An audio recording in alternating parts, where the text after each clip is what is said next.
मजा आएगा भाई, मजा। SRP की वीडियो देखने में मजा आता है। क्या हो गया? ओए इसे घर में भूत आ गया, SRP के घर में भूत। ओए रख के दिया। मुकेश यहाँ तो नहीं है मेरा भाई। SRP के घर में भूत आ गया दोस्तों। मुंबई फिल्म सिटी के कॉर्नर में फराह खान अपनी सबसे बड़ी फिल्म का क्लाइमैक्स शूट कर रही थी। फिल्म थी ओम शांति ओम। शांति ओम में थे और दीपिका पादुकोण लीड में थे। भी एक डेब्यू थी और उस रात उन्हें जो सीन शूट करना था वो सीन आज भी हिंदी सिनेमा के सबसे आइकॉनिक, भाई मेरे राइट कान में नहीं आ रही ढंग से आवाज की, तुम्हारे में भी नहीं आ रही। शांति प्रिया दीपिका पादुकोण का कैरेक्टर वो एक फिल्म सेट के अंदर फंसी हुई है, चारों तरफ आग लगी हुई है, दरवाजे बंद है। I haven't watched this movie दोस्तों। मुकेश मेहरा दी विलन जो अपने हाथों से ये आग लगा के जा चुका है। अंदर शांति चिल्ला रही है, दरवाजा पीट रही है, लेकिन कोई सुनने वाला नहीं है उसकी। वहां पर आग बढ़ती जाती है, धुआं भर जाता है पूरी जगह। क्वालिटी क्यों गंदी है इतनी, लेकिन नीचे गिर जाती है। ये सीन फराह खान ने बहुत सोच समझ के शूट किया था। स्काउट जो टीम थी उन्होंने पूरी मुंबई में जी जान लगा दी थी सिर्फ इस एक सीन को शूट करने के लिए, एक जगह ढूंढने के लिए। उन्हें एक ऐसी जगह चाहिए थी जो ऑथेंटिक लगे, एक ऐसी जगह जो एक्चुअली में जली हुई लगे उन्हें, और उन्हें वो जगह मिल भी गई। कोलाबा में समुद्र के पास एक खंडर, एक ऐसी इमारत जिसकी दीवारें पहले से ही काली पड़ी हुई थी, जिसकी छत पहले से ही आधी गिर चुकी थी, जहां आग के निशान अभी तक ताजा थे। भाई यार ये फिर ऐसी जगहों पे करते भाई, मेरे को एक चीज समझ नहीं आती। अगर आपको पता है कि आपके साथ पैरानॉर्मल एक्टिविटीज यहाँ पे हो सकती हैं, वहां पे उसके साथ कुछ पास्ट में कुछ हुआ उल्टा सीधा, so why the fuck do you want to even shoot your fucking movie there? And actors agree कैसे कर जाते हैं इस चीज के लिए? I am so curious about that shit. I'm so curious about that shit. Team ने permission ली, यहाँ पर सेट लगाया, लाइट्स लगाए, कैमरास लगाए, फिर पूरा का पूरा क्रू आया यहाँ पर। दीपिका पादुकोण जी भी आई, सीन भी शूट हुआ और फिल्म रिलीज हुई और ये फिल्म एक हिट बन गई थी। मूवी बहुत ज्यादा अच्छी थी, इसमें बहुत सारे अच्छे मोमेंट्स थे, लेकिन I've heard this, I've about this movie, वो ऑडियंस के दिमाग में I'm not sure what the fuck is this even about. उस दिन जो सेट पर लोग थे, लाइट बॉय हो गया, स्पॉट बॉयज हो गए, असिस्टेंट्स हो गए, उन्हें एक बात पता थी जो ऑडियंस को कभी भी नहीं बताई गई थी, जो फराह खान ने कभी भी एक्सेप्ट नहीं किया और जो बात किसी भी प्रेस इंटरव्यू में नहीं आई। दीपिका जिस फ्लोर पर खड़ी थी उस फ्लोर पर कहीं साल पहले असली लोग जले थे और कुछ लोगों के हिसाब से फ्लोर के नीचे उन असली लाशें थी। आज की जो मैं तुम्हें डॉक्यूमेंट्री बताने वाला हूँ वो किसी फिल्म की नहीं है, किसी गोस्ट की नहीं है, ये एक भूत प्रेत की कहानी नहीं है जो मैंने कहीं से सुनी और मैंने आपको बता दी। आज की कहानी एक जगह की है, एक ऐसी जगह जो मुंबई के बीच में खड़ी है, दिखती है गूगल मैप्स पर, तुम वहां पहुंच सकते हो टैक्सी से, और फिर भी आज की डेट तक 2026 में भी उस जगह को इंडिया की सबसे हॉन्टेड लोकेशंस में से एक माना जाता है। अबे तो वहां पे शूट क्यों किया? इफ यू फकिंग न्यू कि वहां पे पहले ये सब हो रहा, भाई मेरे को नहीं समझ आता। I can never do that, I can never fucking do that. अगर मेरे को पैसे मिले इतना ज्यादा, आई मीन ठीक है भाई, ऑब्वियसली यार वो भी बात है, ये भी कंसीडर कर सकते हैं कि करोड़ों मिलते हैं उनको तो करोड़ों मिलते हैं। Okay we can consider that shit, but still how the fuck you can, I mean how the fuck you can risk your life man? हाँ, इज नॉट इवन नॉर्मल। आप अपनी लाइफ कैसे रिस्क कर रहे हो इतनी ज्यादा लाइफ कैसे रिस्क कर रहे हो आप लोग? हाँ, is not even fucking normal. हाँ, मुकेश मिल्स, कोलाबा, साउथ मुंबई। अब आप लोग ये सोचोगे कि मुंबई में तो ऐसी बहुत सारी जगह हैं जो कि हॉन्टेड हैं, जैसे शक्ति मिल्स है, ग्रैंड परादी टावर्स है, डिसूजा चौक है। व्हाट्स अप भाई, कैसे हो भाई? ये देख रहे हैं SRP की वीडियो, मजा आ रहा है भाई, मजा आ रहा है, देखते हैं ये सब देखते हैं। आ जाओ भाई, देखो भाई, बैठ जाओ। हर जगह की अपनी कहानी है। बड़ा ओके मुकेश मिल्स की बात क्यों कर रहे हैं? वेल, मुकेश मिल्स इसलिए इतना ज्यादा सिग्निफिकेंट नहीं है कि वहां पे एक भूत है। मुकेश मिल्स स्पेशल इसलिए है कि अगर हम लोग रिपोर्ट्स की माने, अगर हम लोग जितने भी विटनेस हैं उन लोग की माने, अगर हम लोग लास्ट 40 साल के रिकॉर्ड्स की माने, तो वहां सिर्फ एक जगह या फिर एक आदमी का भूत नहीं है, बल्कि एक पूरी की पूरी इंडस्ट्री का भूत है। एक 150 साल पुरानी पूरी इंडस्ट्रियल हिस्ट्री का भूत, एक आग में मरे हुए वर्कर्स का भूत, एक बॉलीवुड की इलॉजिकल ऑब्सेशन का भूत, और एक आदमी का भूत जिसका नाम था गौरव तिवारी, जो इंडिया के सबसे फेमस this guy, ये क्या है? Haunted Weekends with Sunny Leon, आज तक, लाइव इंडिया न्यूज। ओए लैप रख के दिया, ये नहीं मानता गौरव तिवारी। सॉरी गौरव तिवारी जी, आप, I respect you, my good. आवाज भी बंद हो गई। अच्छा, मैंने ही म्यूट कर दिया था। Breakdown of Mukesh mills, the most cursed place for Bollywood industry. Mukesh mills. Now before this video begins, मैं तुम लोगों को पहले बता देना चाहता हूँ कि ये एक हॉरर स्टोरी नहीं है, ये एक डॉक्यूमेंटरी है। मैं आपको बनाई हुई या फिर किसी और की कहानी नहीं सुना रहा हूँ यहाँ पर। मैं आपको फैक्ट्स, फोकलोर और रिपोर्ट्स बताने वाला हूँ। So let's go back in time 2007 से पहले, 1982 से पहले, 1947 से भी पहले अंग्रेजों के ज़माने में जब बॉम्बे था और जब कोलाबा एक क्वाइट नेबरहुड था जहाँ समुद्र की हवा आती थी और जहाँ एक गुजराती बिजनेसमैन ने डिसाइड किया कि वो यहाँ एक मिल बनाएंगे। उनका नाम था मुलजी भाई मारवानी, और उन्होंने जो बनाया उसने नेक्स्ट 150 सालों के लिए कोलाबा के नक्शे पर अपना नाम लिख दिया था। भाई आप लोगों के साथ कभी कुछ ऐसा हुआ है कि लाइक मतलब आप कहीं पे गए हो एंड आपको लाइक मतलब पता है कि आप जाओगे ऐसी कोई जगह पे जहाँ पे कि कोई मर चुका है already, someone has already died there, okay, someone already died there, will you fucking go there?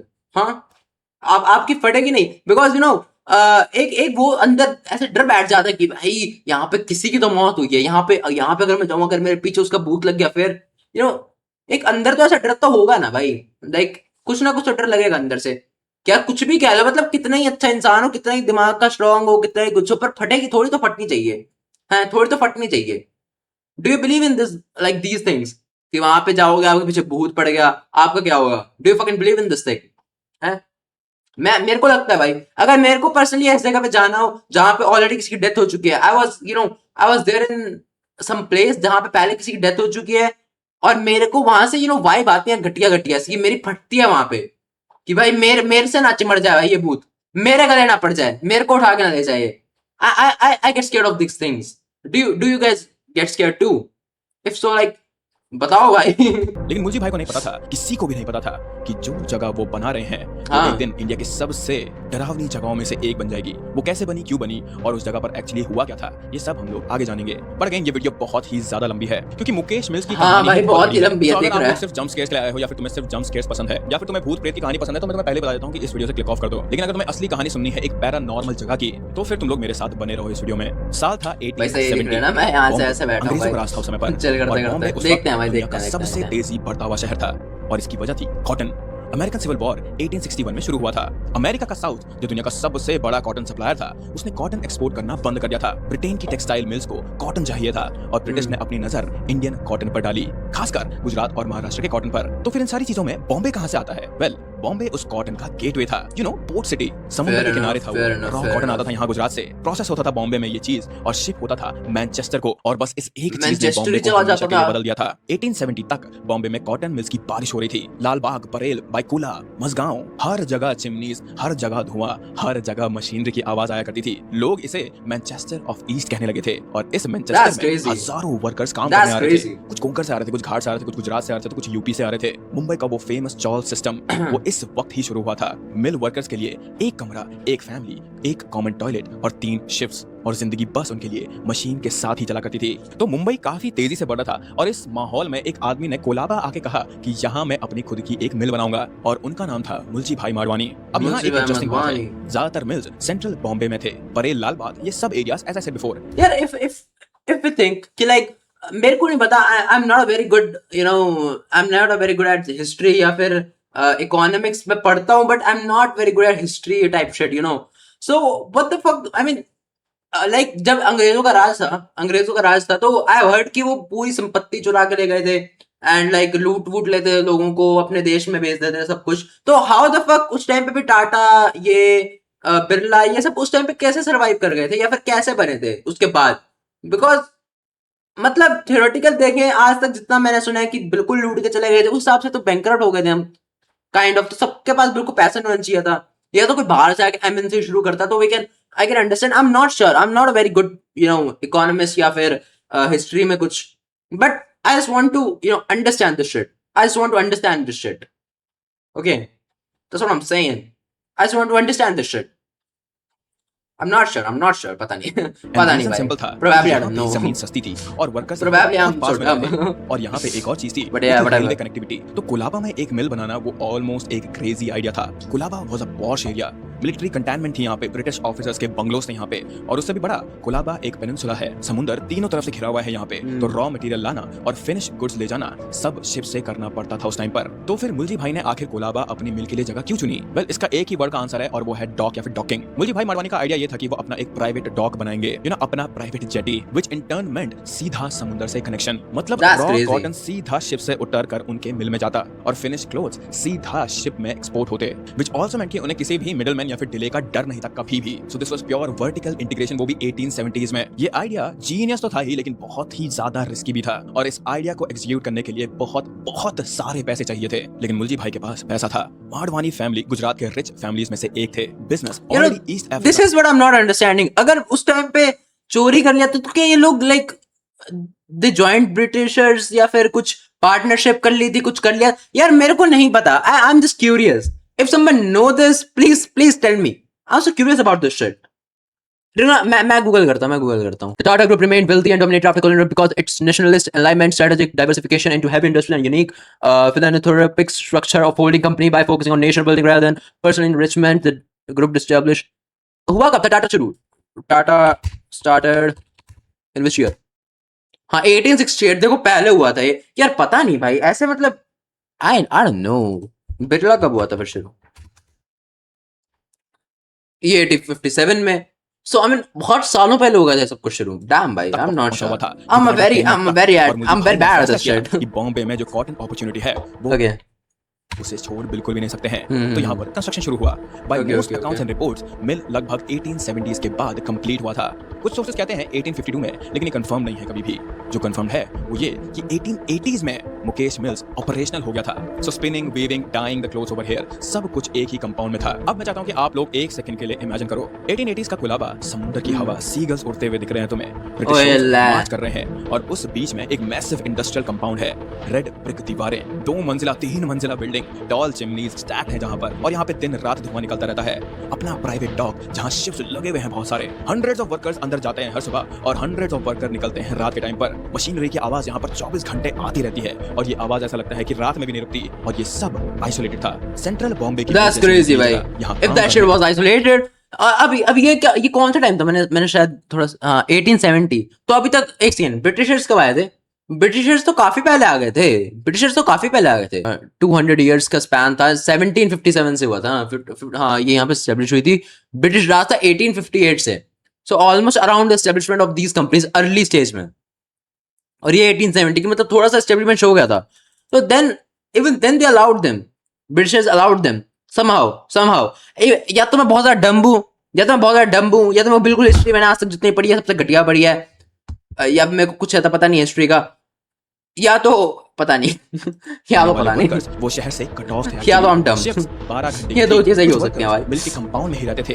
अच्छा। एक बार शिफ्ट शुरू हो जाती तो नेक्स्ट 12 घंटे बस मशीन, बस कॉटन, बस आग जो बॉयलर्स में चलती रहती थी। So this was a closed ecosystem basically, अपने आप में ही एक दुनिया थी ये। और शायद अगर हम लोग इस चीज को रेट्रोस्पेक्टिवली देखें तो इस आइसोलेशन ने इस जगह को कुछ और ही बना दिया था, क्योंकि यहाँ जो भी होता था वो चीज, उस बात की खबर बाहर नहीं जाती थी। यहाँ जो सुना जाता था वो बाहर नहीं सुनाई देता था। यहाँ जो होता था वो यहीं इसी मिल के अंदर, इसी बिल्डिंग के अंदर होता था। मैं उस पॉइंट पर नहीं जा रहा हूँ, हम लोग क्रोनोलॉजिकली चलेंगे। सो अभी हम लोग एक मिल्स चलना स्टार्ट हो गया है और अब हम हैं 1880s में। बाय 1890s मुकेश मिल्स ने अपनी रेपुटेशन एस्टैब्लिश कर ली थी यहाँ पर। साउथ बॉम्बे की सबसे सक्सेसफुल टेक्सटाइल ऑपरेशन में से एक था ये। बुलजी भाई ने ऐसा, और टेक्सटाइल तो I guess as far as I remember, जितना मेरे को हिस्ट्री याद है, उस टाइम तो टेक्सटाइल का उठा के लेके जाते थे वो सब लोग। तो यार मैं या तो पागल हूं। मेरे ख्याल से मैंने आज जितनी हिस्ट्री पढ़ी है सबसे घटिया पढ़ी है। तो मैंने कभी ढंग से क्लास में ध्यान नहीं दिया। ऑल्दो मेरे हिस्ट्री में अच्छे खासे मार्क्स आए थे 10th में, मतलब एसएसटी में ओवरऑल 90s में आए थे। तो मैं पागल हूँ शायद, मैं या तो शायद सब कुछ भूल चुका हूँ, या तो पता नहीं। सारा पैसा मिल ने बॉम्बे की क्लोथ मार्केट में अपनी जगह बना ली थी, which was a very hard thing to do by the way। Stock exchange पर शेयर लिस्ट हुई थी इनकी कंपनी की और लोकल बिजनेसमैन ने यहाँ पर इन्वेस्ट करना भी शुरू कर दिया था। और फिर एक चीज हुई जिसने मिल को परमानेंटली हमेशा के लिए चेंज कर दिया था। 1914 में फर्स्ट वर्ल्ड वॉर शुरू हुई थी। सो इस वॉर की वजह से ब्रिटेन की मिलिट्री को यूनिफॉर्म चाहिए थे, मिलियंस ऑफ यूनिफॉर्म्स, बैंडेजेस चाहिए थे उन्हें, टेंट्स चाहिए थे उन्हें, पैराशूट के लिए सिल्क चाहिए था उन्हें, और ये सब बनाने के लिए चाहिए था exactly, you fused it right, cotton. Cotton के लिए चाहिए थे इंडियन मिल्स। मुकेश मिल्स ने वॉर का कॉन्ट्रैक्ट लिया, प्रोडक्शन मल्टीप्लाई कर उन्होंने, नाइट शिफ्ट्स तो लाइक ओके प्रोबेबली ये भी तो होगा ना, क्योंकि अगर सारे बिजनेसमैन बड़े मिल जाते, यू नो। पर हाँ ये होगा शायद से, हाँ शायद कुछ होगा ऐसा कि लाइक उन्होंने पहले ही ब्रिटिशर्स ने सब कुछ दे दिया होगा उनको कि लाइक हम तुमको कुछ नहीं कहेंगे। हाँ ऐसा कुछ था। वो इंडिगो वाला कुछ भी था उसमें कि इंडिगो के टाइम पे उनको पीजेंट्स की ऐसी करते थे और बड़े बड़े लोगों से उन्होंने डील कर रखी थी, हम आपको दे देंगे पैसे, ऐसा कुछ। Okay I am good now. अब मेरे को समझ आ चुका है, मेरे को याद आया थोड़ा बहुत कि they used to partner with these you know big motherfuckers, they used to partnership with these big motherfuckers and उसके बाद ये छोटे लोगों को परेशान करते थे। ओके अब डबल काम करने लगे और फिर मिल 24/7 चलने लगी। यस दिस मेंट कि वर्कर्स को और भी ज्यादा पैसा मिलता था, लेकिन दिस आल्सो मेंट कि उनका एग्जॉशन बहुत ज्यादा बढ़ गया था। और इस सब के बीच में एक और बात हुई जो बहुत इंपॉर्टेंट थी। नई बिल्डिंग्स बनाई गई, नए कंपाउंड के अंदर डाइंग सेक्शंस बढ़ाए गए यहाँ पर और स्टोरेज गोडाउन्स ऐड हुए। By the way this dyeing basically means जो कलर करने वाला होता है वो वाला डाइंग, और मिल का फुटप्रिंट पूरा का पूरा डबल हो गया था। ये 1914 से 1918 के बीच हुआ था। 3-4 सालों में रैपिडली एवरी जो ओरिजिनल कंस्ट्रक्शन में बाय द वे था। ये बात याद रखना कि ओरिजिनल जो स्ट्रक्चर का उन्होंने पास बनाया होगा उसमें ये चीज बिल्कुल भी एडेड प्रोवाइड नहीं थी। सो वॉर खत्म हुई पहली और फिर भी मिल चलती रही। सो दे वर अर्निंग मनी। लेकिन फिर बॉम्बे की टेक्सटाइल इंडस्ट्री में दोबारा से सेकंड टाइम कुछ ऐसी चीज हुई जिसने सभी के सभी बिजनेसमैन को हिला दिया था। वो था the great Bombay textile strike from 1928 to 1929। ये हुआ ऐसा आज हम हिस्ट्री पढ़ रहे हैं। प्रोग्राम शुरू कर दिया था, मतलब वर्कर्स की छटनी, लोग निकाले गए और जो बचे हुए थे उन पर काम डबल कर दिया गया था और 1,50,000 वर्कर्स ने एक साथ यहाँ पर स्ट्राइक डाल दी। That's crazy, bro. That's crazy. बंद हो गई थी उस टाइम That's पर, वो भी crazy. पूरे के पूरे 6 That's महीने के crazy. लिए। 6 महीने तक बॉम्बे की टेक्सटाइल इंडस्ट्री बिल्कुल फ्रोजन रही। सो यू कैन इमेजिन कि कितना बड़ा लॉस हुआ होगा। Mukesh mills workers right now, okay. इस चीज से अफेक्ट हुई थी बाय द वे। लेकिन यहाँ एक इंटरेस्टिंग चीज हुई थी इनकी मिल के अंदर। हिस्टोरिकल रिकॉर्ड्स के हिसाब से मुकेश मिल्स जल्दी रिकवर कर गई थी स्ट्राइक से, क्योंकि वो ज्योग्राफिकली आइसोलेटेड थी। जैसे मैंने तुम्हें पहले भी बताया था, काफी ज्यादा दूर थी सारी चीजों से। That's easy as that time, you know. अगर बाहर के लोगों से, you know, अगर पूरा वो कर रहे हैं, सब प्रोटेस्ट कर रहे हैं, एक पूरी आइसोलेटेड जगह है, तो वहां से तो इट्स इजी कि उनको आप कुछ बना फुसला के या फिर इवन बदतमीजी करके थोड़ा सा हक जमा के भी आप ला ही सकते हो। It's easy, it's a bit easy. Okay, I can understand that. It also meant कि यहाँ पे वर्कर्स इतने ज्यादा भी नहीं भड़के थे। वर्कर्स से यहाँ पे वापस नेगोशिएशन करके उन्हें वापस बुला दिया गया था और मिल फिर से चलने लगी थी। लेकिन इस स्ट्राइक ने एक चीज बॉम्बे की मिल्स में work management tension permanent feature बन गया था यहाँ पर, जो आगे चल के 1970s और 80s में फिर 1939 वर्ल्ड वॉर 2 मुकेश मिल्स के लिए जो 1914 में हुआ था, 1939 ने उसको बस रिपीट किया। War contracts, round the clock productions, expansions, नए वर्कर्स, और इस बार क्योंकि बॉम्बे जापानीज बॉम्बिंग के टारगेट में था, मिल के अंदर बॉम्ब शेल्टर्स भी बनाए Japanese bombing, it's crazy. Why? Tunnels add हुई थी और मिल का स्ट्रक्चर और भी ज्यादा कॉम्प्लेक्स हो गया था। And if you guys remember, मैं जैसे मैं पहले बोला था कि ये सब कुछ कंस्ट्रक्शन ओरिजिनल प्लान में बिल्कुल भी नहीं था। सोच के देखो, एक बिल्डिंग जो 1870s में बनी थी, उसके ऊपर 1914 में एक्सपेंशन हुआ, उसके ऊपर 1939 में और एक्सपेंशन, उसके अंदर टनल्स, बेसमेंट, नए सेक्शंस, पुराने सेक्शन से जोड़े गए, पुराने स्टेयरकेसेस से न्यू फ्लोर्स तक जाने के लिए जगह बनाई गई। दोस्तों, अब एक तरह की मेज बन चुकी थी। पर फिर 1947 में भारत को इंडिपेंडेंस मिली, ब्रिटिश यहाँ से चले गए। लेट्स गो, चलती मुलजी भाई मारवानी की फैमिली ने ओनरशिप फिर भी रिटेन रखी, और इंडियन गवर्नमेंट ने टेक्सटाइल इंडस्ट्री को नेशनलाइज नहीं किया यहाँ पर, तो कॉटन मिल्स प्राइवेट हैंड्स में ही रही। और फिर 1950s और 60s में मुकेश मिल ने गोल्डन एरा में एंटर करा, time off peak production, peak profitability और पीक एम्प्लॉयमेंट। लेकिन हर चढ़ाव के बाद एक फॉल, एक उतार आता ही है, और मुकेश मिल्स का फॉल वो दोस्तों क्या चला ना। अभी हम ओम शांति की पहले बात कर रहे थे, फिर ये कौन सी माइल्स थी, टाइटल में होगी कोई तो माइल थी, वहां से हम आए कि वहां पे बहुत कुछ हुआ है, वहां पे वर्कर जल्द के मर रहे हैं, बॉलीवुड स्टार्स है वहां पे, उनका काफी ज्यादा उनके वहां थे कि फेवरेट जगह थी, यहाँ पे इनका ऑब्सेशन था, वहां पे बहुत कुछ हुआ है। एंड उसके बाद हमने इतना कुछ जाना कि ब्रिटिश राज में हम चले गए, फिर वहां से वर्ल्ड वॉर पे आ गए, अब हम वापस इस पे आ चुके हैं। That's crazy, we are moving good दोस्तों। 70s में शुरू हुआ, जब पूरे बॉम्बे की टेक्सटाइल इंडस्ट्री खत्म होने लगी थी, जब दत्ता सामंत नाम का एक लेबर लीडर इमर्ज हुआ था, जब 1982 ग्रेट टेक्सटाइल स्ट्राइक की ग्राउंड वर्क रखी गई थी, जब मुंबई की मिल्स एक एक करके बंद होने लगी थी। लेकिन उससे पहले हम लोग मुकेश मिल्स के जो गोल्डन एरा था उसको थोड़ा सा देखेंगे। हम लोग इस मिल के पीक पे जाके देखेंगे, ताकि आप लोग को समझ आ जाए कि जो जगह आज भूतिया है, जो जगह आज खंडर है, कभी वो क्या थी, कौन से लोग वहाँ पे काम करते थे, उनकी जिंदगी वहाँ पे कैसी थी, और ये बिल्डिंग आखिर इनसाइड आउट दिखती कैसी थी। क्योंकि जब तुम लोग इसके पीक के बारे में समझोगे, इसकी खुशी के बारे में समझोगे, तभी तो तुम्हें इसके फॉल के बारे में भी पता चलेगा।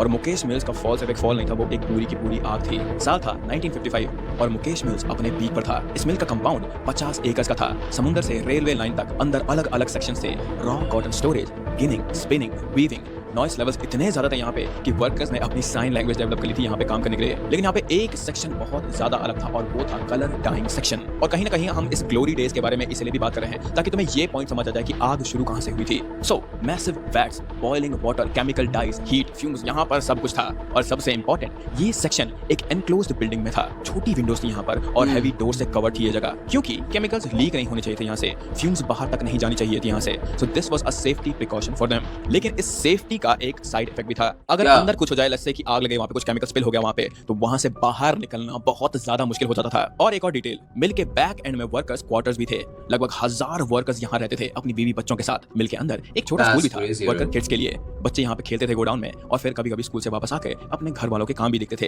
तो जो लोग यहाँ मिल में काम कर रहे थे, they were not just going to their work, उनकी पूरी की पूरी फैमिलीज यहाँ पर थी। कुछ के तो बच्चे यहाँ पे पैदा हुए थे, और कुछ लोग तो यहाँ that's very sad, ऐसे ही होता है। क्योंकि if you know about the prostitution, मैं पता नहीं बहुत अलग जगह से लिंक कर रहा हूँ, but even if you know about prostitution, जो जगह होती हैं जहाँ पे दे ऑल लिव, एंड जहाँ पे कुछ बिजनेस चलता है, सो इवन वहां पे भी बहुत लोग कहते हैं कि बहुत कुछ है काम करने को, लाइक बहुत काम कर सकते हो आप, बहुत बहुत लाइक मेहनत से काम कर सकते हो जब दो हाथ पैर सलामत है, बट दे नेवर नो, क्योंकि बहुत अ लॉट ऑफ जो प्रोस्टिट्यूशन करते हैं लोग, they they were born into that, they were fucking born into that, वो पैदा ही वहीं हुए थे, उनके पास कुछ चारा ही नहीं था, वो वहां पे एक जेल टाइप से में पैदा हुए थे, दे वर फकिंग, उनका बचपन से यही था कि they always do that, they always do that, you know so हम जो डिसरिस्पेक्ट करते हैं दैट कि ये प्रोस्टिट्यूशन करते हैं, there are lot of things that they can do except that, मेहनत करके, तो उनके पास कोई चारा नहीं होता, they don't have anything else to do, उनको ऑलरेडी जो उनके ऑनर्स होते हैं या फिर जो भी उनको काम देते हैं या फिर जो भी कंपनी के ऑनर होते हैं, जगह के ऑनर होते हैं, they already fucking put them into that situation when they were born.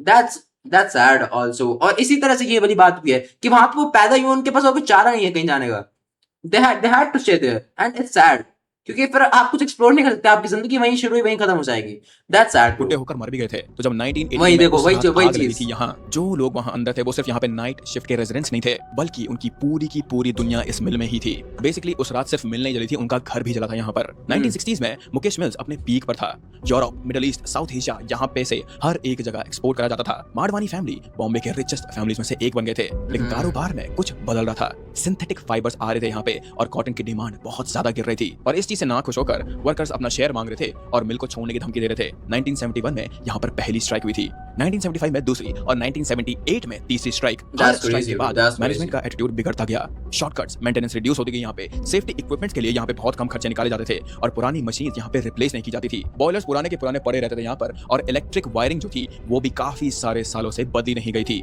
Fire safety systems भी 1940s के थे यहाँ पे और उन्हें भी ठीक नहीं करा गया था। तो इस मिल में बेसिकली एक प्रेशर कुकर बिल्ड हो रहा था और कोई भी ध्यान नहीं दे रहा था इस चीज पर। जनवरी 1982 में दत्ता समंत ने बॉम्बे की ग्रेट टेक्सटाइल स्ट्राइक अनाउंस की, जिसका पार्ट बने थे 250,000 वर्कर्स। मुकेश मिल्स पर इस स्ट्राइक का डायरेक्ट इंपैक्ट नहीं पड़ा था, लेकिन जब सेंट्रल बॉम्बे की मिल्स बंद हुई तो मुकेश मिल्स के पास एक मौका आ गया था। जो ऑर्डर्स बाकी मिल्स पूरे नहीं कर पा रहे थे वो मुकेश मिल्स पिक कर सकते थे, और मैनेजमेंट ने यही किया। दे वर वेरी स्मार्ट। यहाँ पे उन लोगों ने अपने प्रोडक्शन के टारगेट्स बढ़ा दिए थे। वर्कर्स को यहाँ पर ओवर टाइम पे रखा गया था गाइस, और जो भी मेंटेनेंस की रिपोर्ट आ रही थी, जो भी चीजें ठीक करने की रिपोर्ट आ रही थी, उन्हें बस टेबल के एक कॉर्नर में फेंक दिया जाता था, क्योंकि उनके पास इतना ज्यादा काम था कि रुकने का समय ही नहीं था उनके पास। जो फायर सेफ्टी वार्निंग होनी चाहिए थी इस कॉटन की मिल में, जो सबसे ज्यादा इंपॉर्टेंट चीज थी, वो भी बस कल के नाम पर टाल दी जाती थी, क्योंकि अभी उनके कॉटन मिल में तो ऑब्वियसली फायर सेफ्टी तो जरूरी है भाई, क्योंकि because cotton and fire, I would date serious कि वहां पे फायर सिक्योरिटी या सेफ्टी नहीं है। आई वुड डेट सीरियस दोस्तों। हाँ, मौका था सारे के सारे पैसे कमाने का, लेकिन वो कल कभी नहीं आया। ईयर था 1982। एग्जैक्ट डेट आज तक किसी को भी श्योरली नहीं पता है बाय द वे इस आग की। कुछ न्यूज़पेपर ने अक्टूबर रिपोर्ट किया था इस आग के लिए, कुछ नवंबर। Fire took place at the mills. The origin of the fire is still unknown, but this result of fire was beyond imagination. The fire spread so quickly due to the presence of cotton, oil, and wood inside the mill. People tried to escape, but within a few minutes, the mill was destroyed. Numerous people lost their life in the tragic fire, but did remain were their ashes and the loud cries of the people trying to escape the mill. The terrifying incident in one of the Mumbai's most grievous incident that has ever taken place. The place that was once filled with noise was now full of rumored presence of workers who never left the mill. That's sad, bro. और एक retired It's one of जल के मरना is one of the worst way to die. Worst way to die, bro. I mean, imagine भाई आप कितना crazy है भाई जल के मरना।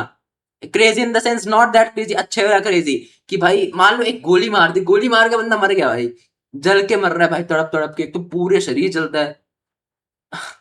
2010 में इंटरव्यू में लेट Very much yapping. इस आग के लिए, और ये कंफ्यूजन भी Very much yapping एक वजह से है, in क्योंकि the उस रात stream. जो भी ऑफिशियल पेपर्स मुकेश मिल्स के अंदर थे, attendance registers, gate logs, shift rosters, सब वो खुद भी उस आग का हिस्सा बन गए थे। मतलब जो फॉर्मल डॉक्यूमेंटेशन बॉम्बे के बाकी किसी इंडस्ट्रियल एक्सीडेंट में इन्वेस्टिगेटर्स के पास अवेलेबल होते हैं, वो इस केस में थे ही नहीं। तो जो कुछ भी हम लोग आज जानते हैं उस रात के बारे में, वो सब कुछ एक्स वर्कर्स के जरिए ही आया है। वो एक्स वर्कर्स जो अंदर थे और बच गए थे, जिन्होंने अपनी बीवी को, अपने बच्चों को, अपने भाइयों को सालों तक ये कहानी बताई थी कि उस रात आखिर मिल में हुआ क्या था, और उन्हीं की जुबानी ये कहानी चलती हुई आई है पिछले 40 सालों, पता नहीं पिछले कितने सालों से।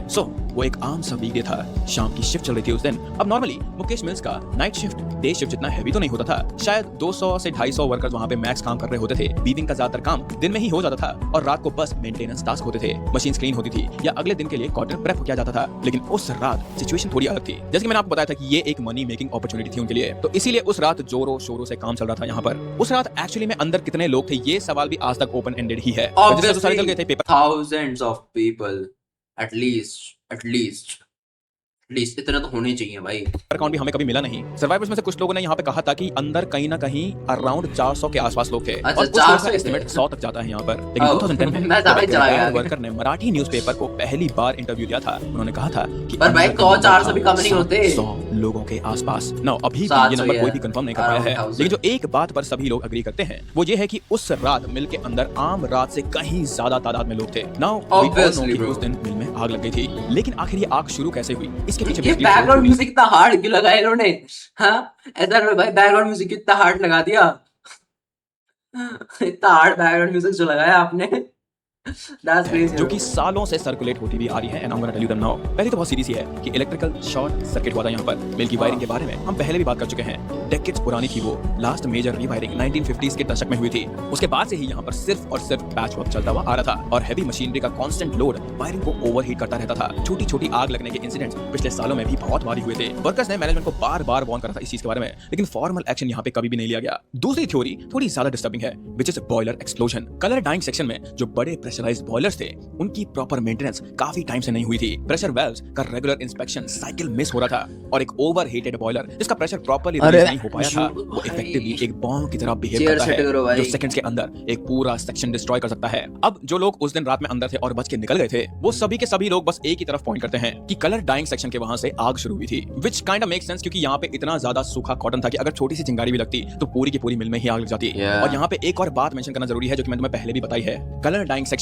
पूरी मिल का सबसे एनक्लोज सेक्शन था, इसलिए मैंने कहा था कि ये वीडियो बहुत ज्यादा लंबी है, इसे ध्यान से देखना because I am going into details here. ये टॉपिक मेरे लिए बहुत ज्यादा फैसिनेटिंग है। एनीवेज ये समझ बनाया गया भाई समझ आया ना डॉक्यूमेंट्री थोड़ी बहुत हिस्ट्री उतनी अच्छी नहीं आती बट स्टिल हिस्ट्री की बातें सुनने में मजा आता है भाई। मजा तो आता है, सबको आता है भाई। कुछ भी कहो। हाँ हिस्ट्री अगर आप लोग मतलब गांधी जी से अगर बढ़ के देखें उसके अलावा देयर आर ऑफ थिंग्स भाई हिस्ट्री में पढ़ने के लिए। A lot of things. I still remember 10th class में ना फ्रेंच रेवोल्यूशन का एक चैप्टर होता था। I fucking used to enjoy that chapter. मैंने बहुत लोगों को सुने कि that shit is boring, ass and all that bullshit. But it's good man, it's good. मजा आ रहा। इसकी विंडोज छोटी थी और दरवाजे हैवी थे क्योंकि केमिकल फ्यूम्स को अगेन अंदर से लीक होने से रोका जाना था। ये सपोजिटली एक सेफ्टी मेजर था, लेकिन उस रात यही सेफ्टी मेजर अंदर के लोगों के लिए सीधा डेथ ट्रैप बन गया था। सर्वाइवर्स ने जो बताया है वो बेसिकली इतना ही है। आग लगी, लोग भागे, लेकिन डाइंग सेक्शंस के डोर्स आम दिन में भी खोलने में बहुत ज्यादा जोर लगता था। अब सोच के देखो, पैनिक में, धुएं में कुछ दिख नहीं रहा था उन्हें, चारों तरफ से चिल्लाने की आवाजें और सामने ये हैवी इंडस्ट्रियल डोर जो नॉर्मल दिन में भी बहुत जल्दी नहीं खुलता है। जो मेन कॉरिडोर डाइंग सेक्शन से बाहर निकलता था वो भी टाइट था। एक वक्त पर 2 या 3 लोग से ज्यादा नहीं निकल सकते थे यहाँ से। फिर लोगों का गिरना शुरू हुआ एक दूसरे के ऊपर और जो नीचे गया वो नीचे ही रह गया। एक वर्कर ने बहुत साल बाद एक बात बताई थी, उसका नाम पब्लिक डोमेन में भी नहीं है आज तक क्योंकि सेटलमेंट के टाइम पे उसके साथ एक नॉन डिस्क्लोजर क्लॉज साइन हुआ था कि पहले 15 मिनट के अंदर ही ज्यादातर लोग खत्म हो चुके थे। आग तक वो लोग पहुंचे भी नहीं थे, बस धुआं अंदर गया और उनका काम खत्म हो गया था। और अब यहाँ से वो क्लेम आता है जो इस पूरी की पूरी कहानी का सबसे ज्यादा हैवी हिस्सा है और जो आज तक भी डिस्प्यूटेड है। कहा जाता है कि उस दिन मुकेश मिल्स के जो मेन गेट थे वो भी लॉक थे, तो कोई भी आदमी वहां से भाग ही नहीं पाया इस वजह से भी। नाउ ये गेट्स क्यों लॉक थे उसके पीछे भी 2 अलग अलग एक्सप्लेनेशंस हैं। एक वर्जन ये है कि स्ट्राइक का टाइम था उस समय पे, तो मैनेजमेंट को सैबोटाज का डर था, इसीलिए उन्होंने रात के टाइम का ऑर्डर दिया था। दूसरा वर्जन ये है कि ये रूटीन प्रोसीजर था उनके लिए। शिफ्ट्स के बीच में गेट वैसे भी बंद रहता था और बस स्पेसिफिक टाइम्स पर ही खुला जाता था वर्कर्स के आने जाने के लिए। वजह जो भी हो, आउटकम सेम ही था इन दोनों चीजों का। जब अंदर आग लगी और वर्कर्स भाग के गेट तक पहुंचे, उनके सामने लॉक्ड गेट था। अब यहाँ पे कितने सारे लोग मरे थे उस रात, इस सवाल का जवाब देना बहुत ज्यादा मुश्किल है क्योंकि अगेन ऑफिशियल नंबर यहाँ पे कभी भी रिलीज नहीं हुए। न्यूज़पेपर आर्काइव्स में भी आज भी लिखा जाता है that several killed, multiple casualties, fire claims lives। Mill management ने शुरुआत में ही खुद एक नंबर दिया था 10 से 20 के बीच का। वर्कर्स ने इस नंबर को सीधे से रिजेक्ट कर दिया था। यूनियंस ने भी इसे कभी एक्सेप्ट नहीं किया और फैमिलीज ने तो बिल्कुल मना कर दिया। हाँ भाई नहीं, एटलीस्ट यार 50-60 तो कहीं नहीं गए। अगर 400-500 लोग हैं वहां पे तो 40-50-60 तो कहीं नहीं गए। इतने तो ऑब्वियसली भाई, इतनी भीड़ भड़ाक में वैसे ही कोई धक्का मुक्की में मर जाता है।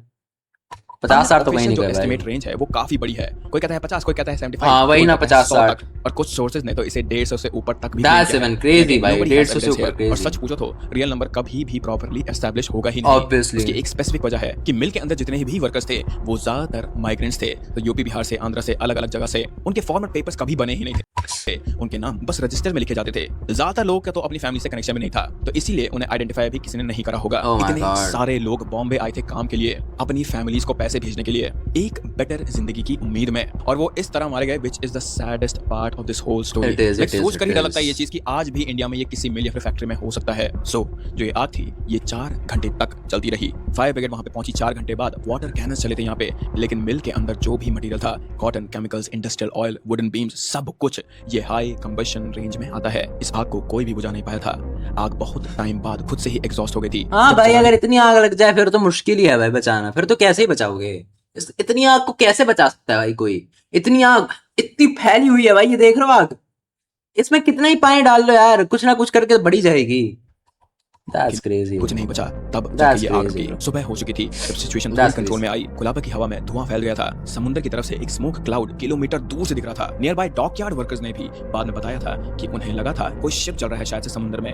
इतना बड़ा स्मोक कॉलम था यहाँ पर। मिल के लगभग 15 बिल्डिंग्स में से 8 पूरी तरह से डिस्ट्रॉय हो गए थे। मेन वेविंग ब्लॉक खत्म हो गया था। That's colour time crazy। Section जहाँ से ये आग शुरू हुई थी वो तो बस एक शेल बन के रह गया था। सिर्फ बाहर की दीवारें खड़ी थी अभी भी यहाँ पर, अंदर सब कुछ कोलैप्स हो चुका था। वर्कर बैरक्स जहाँ फैमिलीज रहती थी उनको भी हैवी डैमेज पहुंचा था यहाँ पर। एक हफ्ते पहले तक मुकेश मिल्स बॉम्बे में एक रनिंग प्रॉफिटेबल टेक्सटाइल ऑपरेशन थी, अब वो एक खंडर था, और उस खंडर के साथ एक और चीज भी रह गई थी, कुछ जो बिल्डिंग के जलने के बाद भी चली नहीं गई। जो लोग उस रात अंदर थे और वापस नहीं आए थे उनके बारे में एक पुरानी बात है जो आपने शायद कहीं ना कहीं सुनी होगी। कहते हैं कि जब इंसान उनके बिना warning के भूत। ऐसे अचानक से चले जाता है अपनी इच्छाओं के साथ, बिना अपनी फैमिली को गुड बाय बोले या फिर बिना अपनी चीज को पूरा करे हुए, तो उसका शरीर तो खत्म हो जाता है लेकिन उसकी एनर्जी, उसकी आत्मा उस जगह में ही रह जाती है, और वो कभी भी उस जगह को छोड़ती नहीं है। यार ऐसी जगह पे जाना इज क्रेजी। मैं स्टार्टिंग से बोल रहा हूँ, ऐसी जगह पे कौन, मतलब यार मूवी शूट कैसे कर सकते हो भाई ऐसी जगह पे?